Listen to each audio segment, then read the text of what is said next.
So waqti kadib waad ka baxday singalnimada, hadda jacayl ayaad leedahay, gacaliso aad jeceshahay ayaadna haysataa. But meesha laakiin ayaa taala, ma tahay qof adigoo keliya kugu kooban mise sagaal kale ayay kula wadaa? Kuma xaqiijin karo aniga, balse tijaabadan shakigaaga way ka bixin kartaa. Waa fudeed 10 su'aal fudfudud, uga jawaab yes ama no. Xisaabso inta yes aad doorato, markastoo aad yes dooratana farahaaga laab ama meel ku qoro. Diyaar ma tahay? No bilaab. Su'aasha koowaad, gacalisadaada maalin kasta ma kula murantaa sabab la'aan?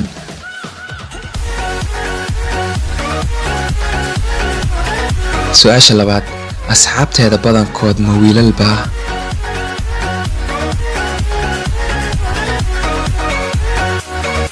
Su'aasha saddexaad, been weligeed ma kuu sheegtay been aan la qaadan karin?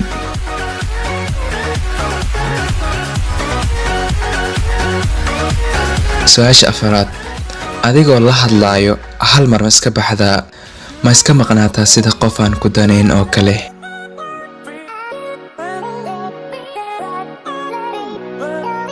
Su'aasha shanaad, wax kasta ma kuu sheegtaa ayada?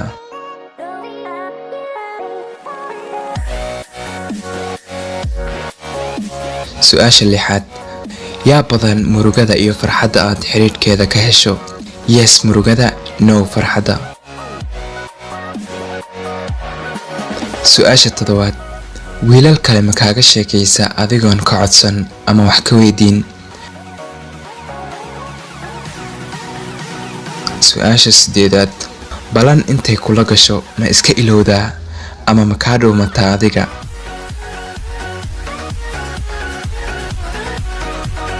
Su'aasha sagaalaad, ma kugu dirqisaa waxaadan adiga rabin?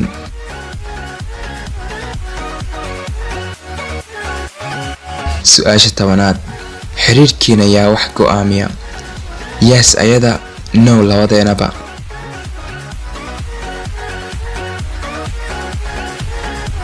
Okay, ka hor intaanan natiijada ku siin, as always igu sharaf inaad like garayso muuqaalkan. Ever ilaa 4 yes haddii aad heshay, qoftaada waa ku daacad, waxba kulama wado. 5 ilaa 7 yes haddii aad heshay, waxay u badan tahay gacalisadaada inay tahay qof aan lagu kalsoonaan karin. wax badan isku day inaad ka sii ogaato ayada. 8 ilaa 10 yes haddii aad heshay, waan ka xumahay inaan kuu sheego, balse dad kale ayay kula wadaa qoftaas.